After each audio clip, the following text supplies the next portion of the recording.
there was headlines that John Tavares had won his case against the CRA. And frankly, that's just incorrect. That was complete misreporting by the mainstream media.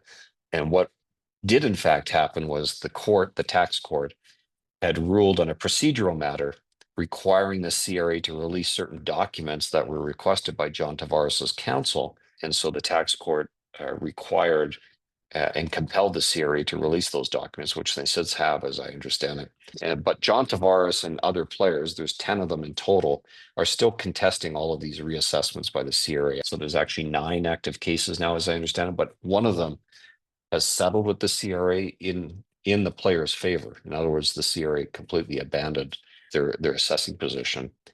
And I understand the position. The reason why Canada did that is because in this particular player's circumstance, the signing bonus was not repayable in any, at least in the first year, was not repayable under any circumstance. Whereas in other players, like John Tavares and Patrick Marleau, they're repayable in some form or fashion. And so the CRA seems to be wanting to make a lot of hay on the fact that these signing bonuses could be repayable if, for example, the players retire or just don't perform for whatever reason. So we'll see where this goes. Ultimately, at the end of the day, the court will decide this case. But I find it interesting that the players are, in my view, being used as policy pawns.